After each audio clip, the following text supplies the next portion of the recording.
Now let's try to understand the situation of combination of contracts. There may be situations where two or more contracts are combined together. So let's understand that through a example of telecom company. So there is a major telecom company whose name is Verizon or AT&T, and that company is entering into two different contracts, or I can say two contracts with the same customer. Now the customer is same but two contracts are there. The first contract is like providing 1000 smartphones at $400 each, making it $400,000, and contract B is providing 24-month network service plan at $20 per phone per month, making it $480,000. Now individually we can say that smartphones usually sell for $500 each. However, due to this being a contract, they are selling it for 400. So effectively there is a, I can say, discount of $100 each. And then network services are normally priced at 25 per phone. Now these is priced as $25 versus what has been given is $20. So effectively there is a discount of $5 here as well.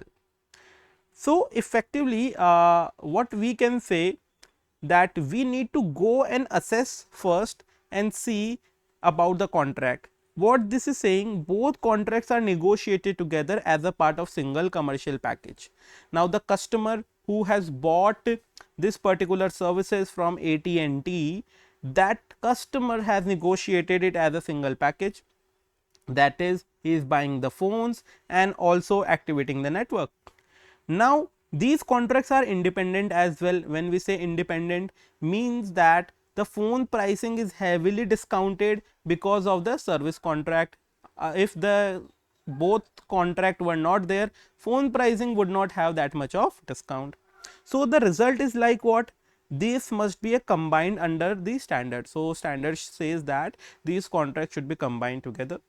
So what we will say? We will say that the total transaction price of this contract is $880,000, which is $400,000 and $480,000, and which comes to $880,000. Now why we are combining these contracts? Because the pricing are heavily dependent upon each other, the discounts are heavily dependent upon each other of this entire commercial package substance.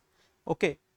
Based on that, what we can say, we can allocate the allocate it based upon relative standalone price. So we can say standalone selling price of phone is like $500,000, which is, if the phone is sold in market standalone, then the charges will be instead of 400, it will be 500 for each phone. So standalone the price will be like this.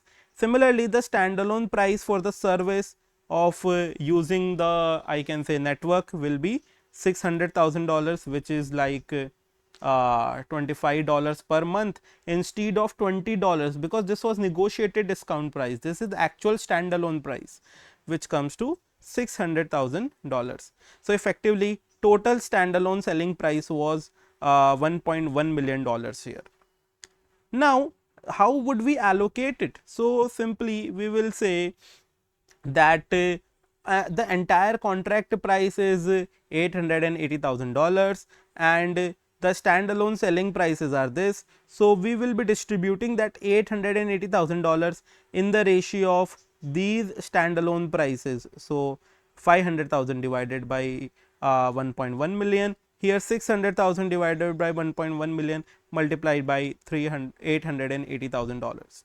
So effectively what we are trying to do, we are trying to allocate the prices based upon the standard standalone pricing, and finally we got our final revenue number, which needs to be recognized, that is $400,000 and $480,000. Now this may have been different compared to this based upon the changes in what I can say pricing here, $20, $25. Coincidentally this is coming same around what has been the total transaction price here, but this may have been different as well. Now after that, what we will be doing, we will be simply going and recognizing the revenue. So the phone's revenue of $400,000 will be recognized immediately because the risk and rewards have been transferred, and for services the 480,000 will be recognized over the period of 24 months. Why?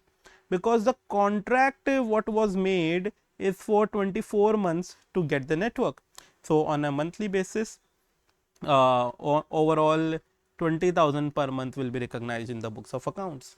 So what we are trying to say here, we are saying that in case of combination, whatever discount were being given here, you can simply see that total standalone selling price was 1.1 million. However, total transaction price was 8.80 million. So there was some bundle discount, and if there is bundle discount and we need to distribute that bundle discount among all the products differently.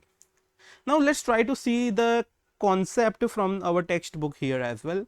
What it is trying to say, when two or more contracts are entered in with the same customer, in here in example we have the same customer, or with the related parties of that customer, there may be similar kind of entities, just like if you go, the Apple company might have created three different companies, Apple Incorporation, iPad Incorporation, or other companies as well.